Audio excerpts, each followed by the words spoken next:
और दोस्तों नमस्कार, सुप्रभातम, गुड मॉर्निंग। दोस्तों कैसे हैं आप लोग। दोस्तों पहुंच चुका हूं मैं अपने कर्मभूमि दिल्ली में। और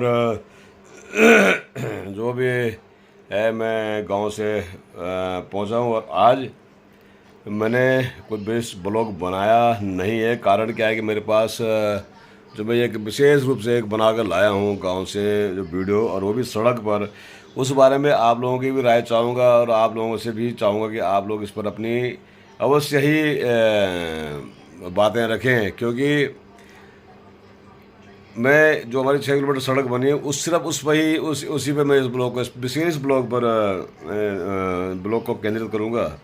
तो मुझे विश्वास है कि आप लोग अपना इस पर अपनी बातें भी रखेंगे और अपनी बातों को ना सिर्फ रखेंगे बल्कि अपनी और आगे क्या ऐसा ही होता है। लोग मेरी बात हुई थी यही हिसाब से, कह रहे थे कि यह रोड यहाँ पे बहुत मुश्किल से बनी है, ठेकेदार का नुकसान हो गया है, 7.25 करोड़ लगेंगे ना उस पर। और 7.25 करोड़ कोई मामूली रकम नहीं होती है। और 7.25 करोड़ का मतलब। और दूसरी चीज़, जब जब कोई भी अधिकारी कहता है कि अधिकारी या कर्मचारी या ठेकेदार जो भी कहता है यहाँ की ज़मीन ऐसी है वैसी है, तो क्या हमारे वहाँ पे मकान नहीं है। आप इस चीज़ को मान के चलें कि क्या हमारे वहाँ पर मकान नहीं है, क्योंकि वहाँ पे हमारे मकान भी हैं। और हम वहाँ पे उन मकानों में तो कभी ऐसे न्यू उनमें भी फाउंडेशन पड़ी होगी, ऐसे पुश्तों में फाउंडेशन पड़ने थे जो पुश्ते एक एक बार। 7.25 करोड़ रुपए की सड़क 7.25 मिनट ना चले, 7.25 मिनट की बारिश ना झेल सके, तो यह भी विडम्बना है। इसकी मेरी दृष्टि से तो जांच होनी चाहिए। और जांच कितनी होती है या तो समय बताएगा, लेकिन फिर भी देखते हैं जो भी होगा, जैसे भी होगा। मैं प्रयास करूंगा कि इसके दूध का दूध और पानी का पानी हो, क्योंकि हमें सड़क चाहिए।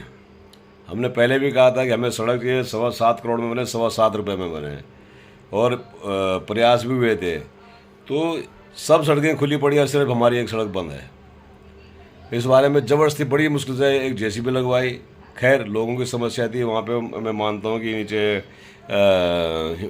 कई जगह समस्या है। जैसे आपके बोर्ड वाला में समस्या है, आपके नलानी में समस्या है, आपकी कई सड़क की वजह से समस्या में कई लोग आए भी हैं। कई परिवार के खेत में दबे हैं, कई लोगों ने अपने मकानों में दबने के भी चांस बने थे।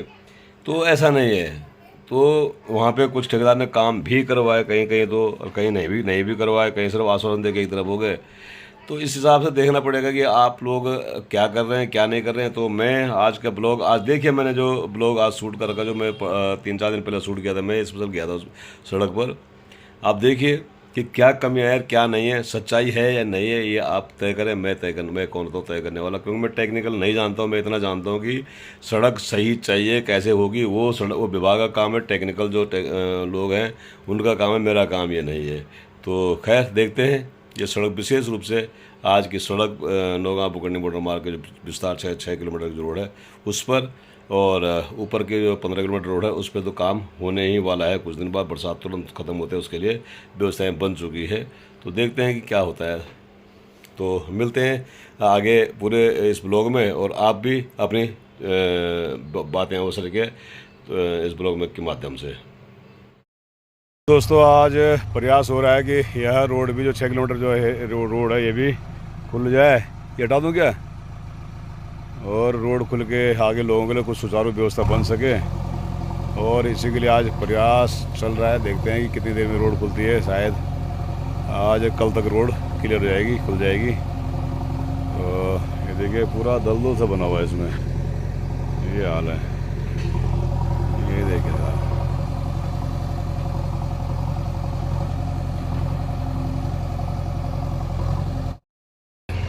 दोस्तों काफ़ी प्रयासों के बाद में आज जो नौगांव बुकनी मोटर मार्ग का जो विस्तार है, जो बुकंडी से बिदासिनी के लिए, इस रोड पर भी मशीन लग गई है। अब देखना है कि कितनी देर में खुल पाती है, कितने हो सकते कल तक खुल पाएगी, आज भी खुल सकती है। क्योंकि जो मलबा नीचे को मुझे नहीं पता कि कितना आया हुआ है। बाइक वाले आ जा रहे हैं, अपने रिस्क पे आ जा रहे हैं, लेकिन बहुत मुश्किल है यहाँ पे। और सामने मेरे पीछे जो बैकग्राउंड देखेंगे मशीन लगी हुई है, और इसके लिए यही साहब को बोलने के बाद, ठेकेदार साहब को बोलने के बाद में, उसके बाद बड़ी मिन्नतों के बाद में यह मशीन लग पाई है। चलो खैर, देर आया दुरुस्त आया, क्योंकि सारी रोड इनकी खुल चुकी, सिर्फ यही रोड बंद हो रखी थी। और शायद हमारे क्षेत्र में जो लोग हैं वो कुछ कहना नहीं चाहते, पता नहीं, समझ में नहीं आता क्या क्या चाहते हैं, क्योंकि सरकार इन चीज़ों के लिए बिल्कुल पैसे अलॉट करती है, पैसे देती है। सरकार पैसे दे रही है इन चीज़ों को खोलने के लिए, लगातार मशीनें हायर कर रखी हैं सरकार ने। PWD, प्रधानमंत्री ग्रामीण सड़क योजना, दोनों द्वारा मशीनें हायर की गई हैं इन्हीं कामों के लिए। उसके बावजूद भी यदि काम नहीं होते हैं तो ये नाकारापन है हमारे लोगों का, हमारे विभागों का, या जो लोग आवाज़ नहीं उठाते हैं उनका। तो आज खैर काफ़ी दिनों बाद आज मशीन लग चुकी है, देखते हैं। ठीक है, बारिश होगी, दोबारा टूटेगा, दोबारा साफ़ होंगे। जब सरकार दे रही है तो समस्या क्या है। और ये सड़क बनी हुई इसलिए है कि लोगों को सुविधाएँ मिल सकें, और जो अगर ऐसे में सुविधाएँ नहीं मिलती हैं तो फ़ायदा क्या इन चीज़ों का।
दोस्तों ये है भंडरखाल, जो 6 किलोमीटर सड़क का जो पार्ट है।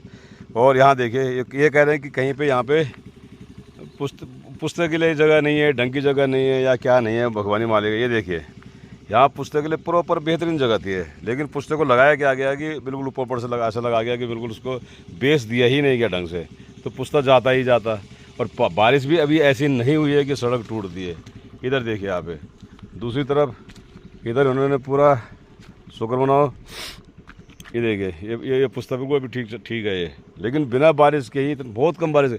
इसका कारण क्या हुआ है? इसका कारण सीधा हुआ है कि वहाँ से जो पूरा पानी आया, ऊपर से पानी आया, और यहाँ पूरा इसने यहाँ पे करा, यहाँ से इसने कोलैप्स उसको कर दिया। और यहाँ तो ये सड़क का ये वाला पार्ट भी जाने को तैयार बैठा हुआ है। तो ये चीज़ें थोड़ी सी अजीब सी लगती हैं। दोस्तों ये है नौगांव बुकंडी मोटर मार्ग का विस्तार, जो है हमारे सामने घर है बुकंडी, और बुकंडी के पास का ही एरिया है। बहुत लंबा पुस्ता, सबसे लंबा पुस्ता इस रोड का था ये। अब आप देखिए कि एक चीज़ मानो आप कि ये जो ऊपर से पानी आया होगा, इसके लिए जो नाली, वो नाली तो बंद है, खैर बंद हो गई। अब ये हुआ क्या है कि ये पानी पूरा यहाँ आया, और ज़्यादा बारिश, एक बारिश हुई है सिर्फ, अभी ऐसी बारिश नहीं हुई कि जो कि ऐसे टूट फूट इतनी ज़्यादा हो जाए कहीं। और फिर बोलते हैं कि यहाँ पे वो नहीं है। ये सोचिए, इसके लिए भी तो ज़मीन हुई है। जो ये कह रहे हैं कि ज़मीन नहीं है, इनके लिए भी तो ज़मीन हुई है। इनके लिए कौन सी ज़मीन आ गई है इनकी? अरे देखिए साहब, ये पूरा पुस्ता टूट गया, और यहाँ से सड़क भी कोलैप्स कर गई। अब बताते हैं, फिर बोलते हैं कि हमें कि आपदा में टूटा। अरे आपदा तो आपने लाई हुई है, ये आपदा कोई प्राकृतिक नहीं है। इसको हम प्राकृतिक आपदा कहते ही नहीं है। ये आपदा तो आप लोगों ने अपनी अव्यवस्थाओं से बनाई हुई है। ये पुस्ता बिल्कुल बचता है, लेकिन यदि यहाँ पे इस पुस्ते को पूरा कवर अप कंक्रीट से कर दिया जाता तो पानी भी नीचे जाता, और नीचे भी इसका बेस सही बनाया जाता। ये देखिए, वहाँ भी तो बनाया हुआ है। और जहाँ, मैंने हमेशा ये बात कह रहा हूँ कि जहाँ जहाँ पक्की नालियाँ हैं, वहाँ नुकसान बजाय उसके कम हुआ है। जिस हिसाब से नुकसान होना चाहिए था, जिस हिसाब से यहाँ हो रखा है, उस हिसाब से जहाँ नालियाँ हैं वहाँ नालियाँ वाली जगह नहीं हुए। इनकी कमियाँ यही हैं कि इन्होंने, और ये पानी भी सीधा ऊपर से आया होगा, यहाँ पे भी टूट गया। और दोस्तों अब इसके बारे में बता दूँ मैं आपको। ये जो पुस्ता है, ये देखिए, ये पुस्ता बरसात लगने से पहले टूट गया था। इस पुस्ते के तो बेस देखिए आप, कैसी रही होगी, कैसे बनाया होगा उन्होंने पुश्ता, कैसे पत्थर लगा रखे होंगे। ठेकेदार का मैं मानता हूँ नुकसान हुआ है, इतने सारे पत्थर उन्होंने इकट्ठे कर रखे होंगे, इतने कैसे कैसे करके उन्होंने व्यवस्था बना रखी थी, उनका नुकसान हो, इसमें मैं कोई वो नहीं कर रहा है। कौन चाहता है कि मेरा नुकसान हो, लेकिन इंजीनियरों का काम यही तो है कि ऐसी जगहों को व्यवस्था बनाना। परसों यही साहब कह रहे हैं कि उस जगह सड़क बनाने लायक थी नहीं। इसका मतलब जो जगह सड़क बनाने लायक नहीं थी, इसका मतलब आपके जो इंजीनियर थे, जो पहले जिन्होंने सड़क बनाने के लिए कार्यक्रम शुरू किया, वो बेवकूफ़ थे। आप उनको बेवकूफ़ समझते हैं। तो ये चीज़ें हैं साहब। जहाँ इस कवर है, इस कवर के अंदर पानी ही नहीं गया है। सबसे बड़ी बात तो ये है, क्योंकि इस कवर में पानी जाता तो पानी से उससे नुकसान नहीं होता। यहाँ तो बिल्कुल पहले ही सब ख़त्म हो चुका है ये। तो ये है मामला। तो खैर अभी मैं ऊपर एक और चीज़ आपको दिखाऊंगा थोड़ी देर बाद।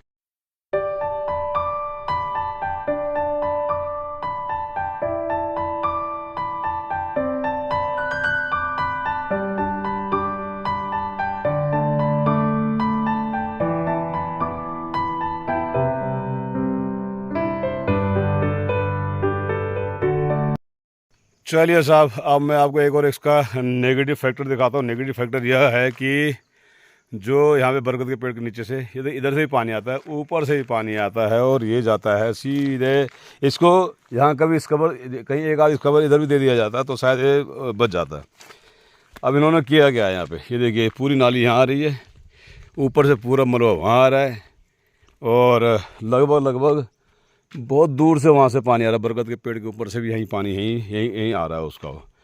जब वो पानी यहाँ आता है तो एक नदी का सा रूप ले लेता है। ये देखिए जैसे मलबा आया पड़ा है, और ये मलबा आने के बाद में देखिए ये स्थिति बनी है। और जिस पुल को इन्होंने सीमेंटेड घोषित किया हुआ है, अब आपको बताऊँ मैं, जिस पुल को इन्होंने सीमेंटेड घोषित किया था वह पुल पुश्ता कितना खतरनाक रूप ले रखा देगा। अंदर सीमेंट का नाम नहीं मिलेगा आपको, सिर्फ मिट्टी में डाल दिया गया और बाहर से पोछा मार दिया गया। तो ये स्थिति है यहाँ की। ये देखिए, और ये सबसे ख़तरनाक है यहाँ पे कम से कम 3 या 4 बार पुश्ता ठेकेदार लगा चुका है, जिस कारण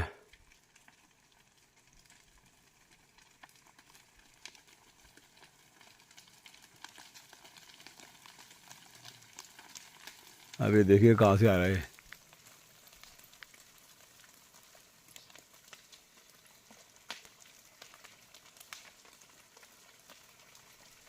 अभी अपने आप आ रहा है टूट कर, पता नहीं कहाँ से।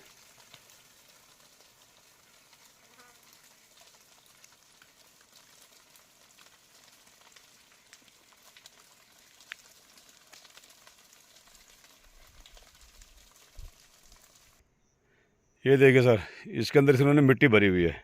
भाई मिट्टी भरोगे तो यहाँ टिक जाएगा क्या ये देखिए। फिर बोलते हैं कि हमारी शिकायत करते हैं। अब तो आपकी शिकायत ना करें तो क्या करें, आरती उतारें। चलो वहाँ माना तुमने कि वो पोली जगह है, ये वाली तो बहुत पोली जगह नहीं, ये तो बिल्कुल सॉलिड जगह थी, और इस सॉलिड जगह पे भी आप नहीं काम कर पाए।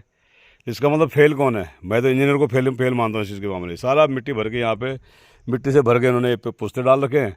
तो मिट्टी भरोगे तो ऐसी होगा, ये पता ऐसी मिट्टी भर के कहीं कोई पुश्ता नहीं टिका करता है। अरे देखिए, और ऊपर से भी ये हल्का फुल्का कच्चा है, जिस कारण से दिक्कतें हो रही हैं। तो ये है मामला यहाँ का। तो मैं जो आपको बताना चाह रहा था, ये बताना चाह रहा था कि ये पता नहीं कहाँ से कौन कैसे इंजीनियरिंग करके आए हुए हैं, जो कि दूसरे को, अपने साथियों को तो बता देंगे उन्होंने बेकार काम किया, और स्वयं क्या कर रहे हैं ये उनको पता होगा। तो आप ये समझ लीजिए कि इनकी शिकायत ना करें तो क्या करें। शिकायत करना तो बनता ही बनता है। शिकायत हम इसलिए करेंगे कि पैसा सरकारी पैसा लगा, सरकारी धन का दुरुपयोग हो रहा है। दुरुपयोग हुआ या नहीं हुआ वो जो जांच करेंगे वो उनका विषय है, हमारा विषय तो है ही नहीं है। तो हम तो ये कह रहे हैं कि इन चीज़ों की जांच होनी चाहिए। और सिर्फ मैं ही नहीं कह रहा हूँ, बल्कि पूरे क्षेत्रवासियों को, और पूरे मैं तो कह रहा हूँ जहाँ जहाँ सरकारी पैसा लगता है उसकी एक बार जाँच होनी ही चाहिए। और जाँच होनी चाहिए बिल्कुल ऐसी संस्था से होना चाहिए जिनको इनको पता भी ना हो। क्योंकि कई बार क्या होता है कि विभाग के आदमी जांच करते हैं, अपने विभाग वालों को की कमियां वो नहीं निकालते हैं। और ये सामने जाएंगे हम बरगद के पेड़ के लिए अब आगे के लिए। तो दोस्तों, फैसला आपका और व्यवस्थाएं आपकी, तो ये देखें ये हाल है हमारे क्षेत्र का, हमारे सड़क के, और इसके लिए जिम्मेदार कौन है, हम हैं या विभाग है या ठेकेदार है, जो भी है आप लोगों को फैसला करना है। और बाकी टेक्निकल टीम फैसला करेंगे, क्योंकि देखते हैं कि आगे क्या होता है।